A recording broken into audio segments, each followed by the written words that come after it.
الحمدللہ وکفا وسلام علی عبادہ الذین اصطفیٰ۔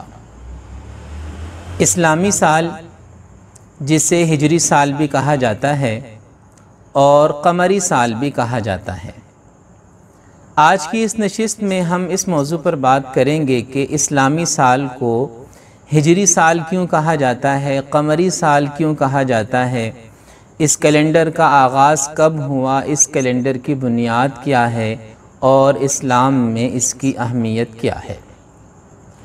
اس سال کو قمری سال تو اس لیے کہا جاتا ہے کہ اسلامی سال یا اسلامی کیلنڈر کا مدار سورج پر نہیں بلکہ چاند پر ہے، اور چاند کو عربی زبان میں قمر کہتے ہیں، لہٰذا اسلامی سال کو یا اسلامی کیلنڈر کو قمری سال یا قمری کیلنڈر کہا جاتا ہے، جبکہ اس کے مقابلے میں ایک شمسی سال ہے جسے عیسوی سال بھی کہا جاتا ہے۔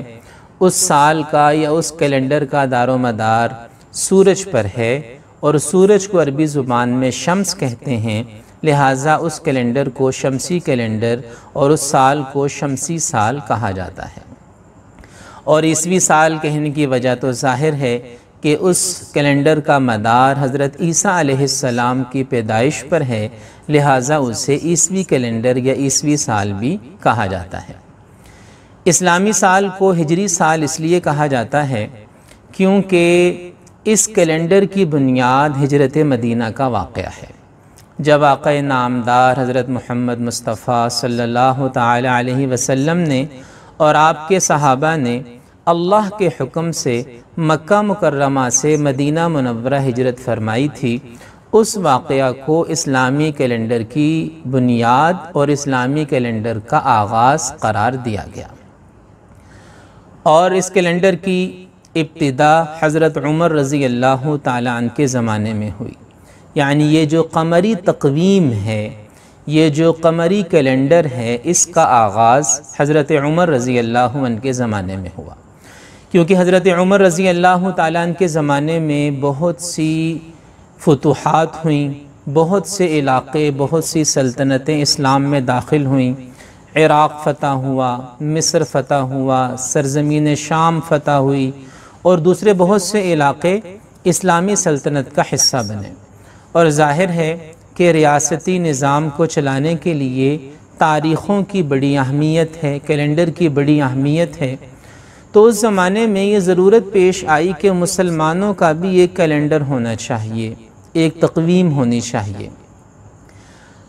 اب یہ جو قمری سال ہے یہ تو عربوں میں پہلے سے رائج تھا، قرآن مجید میں بھی اس سال کے جو مہینے ہیں محرم، صفر، ربیع الاول، ربیع الثانی، اور دوسرے مہینے رمضان، شعبان، شوال وغیرہ، یہ مہینے پہلے بھی رائج تھے، قرآن مجید میں بھی ان کا تذکرہ ہے، احادیث میں بھی ان کا تذکرہ ہے۔ تو یہ جو مہینے ہیں 12 مہینے، 12 قمری مہینے یا 12 عربی مہینے، یا جن کو 12 اسلامی مہینے بھی کہا جاتا ہے، یہ تو پہلے سے، اسلام سے بھی پہلے عربوں کے اندر موجود تھے، تو یہ مہینے تو وہیں سے آئے ہیں۔ البتہ تقویم کی، کیلنڈر کی ضرورت محسوس ہوئی تو مختلف آراء سامنے آئیں کہ اسلامی کیلنڈر کی ابتدا کس واقعہ کو بنایا جائے۔ بہت سی آراء سامنے آئیں، لیکن صحابہ کرام رضی اللہ تعالی عنہم نے حضرت عمر رضی اللہ تعالی عنہ کی سربراہی میں یہ فیصلہ کیا کہ ہجرت مدینہ کے واقعہ کو اسلامی کیلنڈر کی بنیاد بنایا جائے۔ لہٰذا جب ہم یہ کہتے ہیں 1442 ہجری یا ہم کہتے ہیں 1443 ہجری، تو اس بات کا مطلب یہ ہوتا ہے کہ ہجرت مدینہ کے واقعہ کو، مکہ سے مدینہ جو ہجرت ہوئی ہے، اس واقعہ کو 1442 یا 1443 سال گزر چکے ہیں۔ تو ایک تو بنیادی بات یہ ہے۔ پھر یہاں یہ بھی سوال پیدا ہوتا ہے کہ ہجرت مدینہ کے واقعہ میں ایسی کیا خاص بات ہے کہ اسی واقعہ کو اسلامی کیلنڈر کی بنیاد قرار دیا گیا؟ تو اس میں سب سے پہلی چیز تو یہ ہے کہ ہجرت مدینہ کا واقعہ، یعنی مکہ مکرمہ سے مدینہ منورہ ہجرت کرنا، یہ واقعہ ایک غیر معمولی واقعہ تھا۔ یہ ایک ایسا واقعہ تھا کہ جس کے اثرات قیامت تک آنے والی انسانیت پر مرتب ہوئے۔ یعنی اس واقعہ کے بعد اسلام کو اپنی دعوت صحیح معنی میں لوگوں تک پہنچانے کا موقع ملا۔ اس واقعہ کے بعد اسلامی شریعت نازل ہوئی، ریاست کے، سیاست کے احکام، عبادات کے احکام، خانگی ازدواجی زندگی کے احکام ہجرت مدینہ کے بعد نازل ہوئے۔ دوسرے لفظوں میں ہم یہ کہہ سکتے ہیں کہ اسلام کی اصل تصویر اور اسلام کا بنیادی پیغام، اصل پیغام جو لوگوں تک پہنچا ہے وہ ہجرت مدینہ کے واقعہ کے بعد پہنچا ہے۔ اور دوسری بات یہ ہے کہ صحابہ کرام نے اسلام کے لیے بہت سی قربانیاں دی ہیں، لیکن مکہ مکرمہ جیسی سرزمین کو چھوڑنا یہ ایک بہت بڑی قربانی تھی۔ مکہ وہ وطن تھا جہاں ان حضرات کا بچپن گزرا تھا، ان کی زندگیاں گزری تھیں، اور ویسے تو ہر شہر والے کو اپنے شہر، اپنے علاقے سے محبت ہوتی ہے، لیکن مکہ مکرمہ کوئی عام شہر نہیں تھا۔ مکہ مکرمہ پوری دنیا میں سب سے زیادہ فضیلت والا شہر ہے۔ مکہ مکرمہ میں ایک مقام جسے خانہ کعبہ کہتے ہیں، وہ پوری دنیا میں سب سے زیادہ فضیلت والی جگہ ہے۔ تو اس سرزمین کو خیر بات کہنا، اس سرزمین کو چھوڑ کر جانا، یہ کوئی معمولی واقعہ نہیں تھا۔ لہٰذا اس واقعہ کا اثر صحابہ کے دلوں میں تھا، اور اس واقعہ کی اہمیت صحابہ کے دلوں میں تھی، اس لیے انہوں نے ہجرت مدینہ کے واقعہ کو اسلامی کیلنڈر کی بنیاد بنایا۔ اور صرف یہی نہیں بلکہ یہ بھی سمجھا دیا گیا کہ اسلامی نظام زندگی میں سب سے زیادہ اہمیت جس چیز کی ہے وہ عمل ہے۔ یعنی جب بھی نیا سال شروع ہوتا ہے، نیا ہجری سال آتا ہے، تو وہ ہمیں ایک عمل کی یاد دلاتا ہے۔ اسلامی نظام میں سب سے اہم چیز انسان کا کردار ہے، انسان کا عمل ہے، اس کی اپنے مقصد کے ساتھ وفاداری ہے۔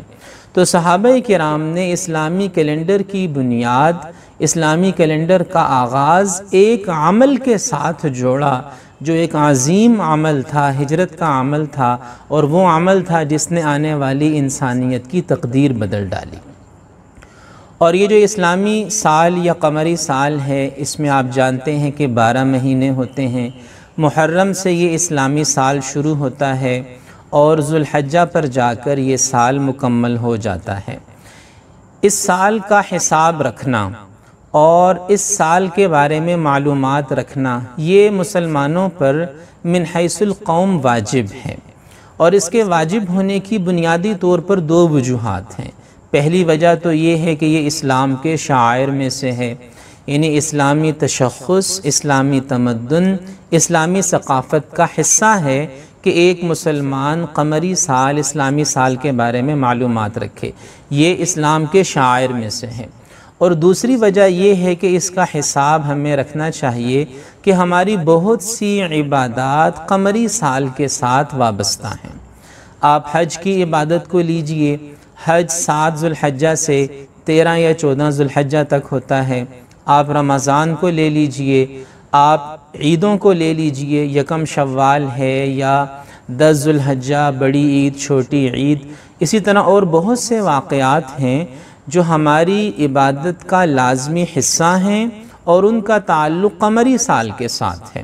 اسی طرح اسلامی عبادات میں، فقہی مسائل میں بہت سے موقعوں پر ہمیں قمری سال کا حساب رکھنے کی ضرورت پیش آتی ہے۔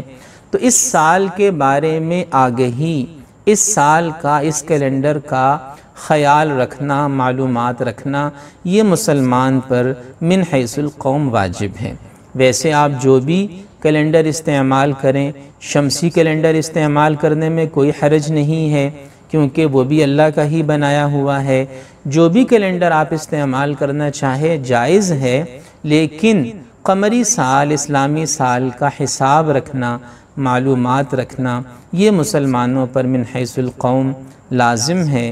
اللہ تعالی ہمیں اپنی ثقافت کے ساتھ جڑ کر اسلام پر مضبوطی سے عمل کی توفیق عطا فرمائے۔ وآخر دعوانا ان الحمد للہ رب العالمین۔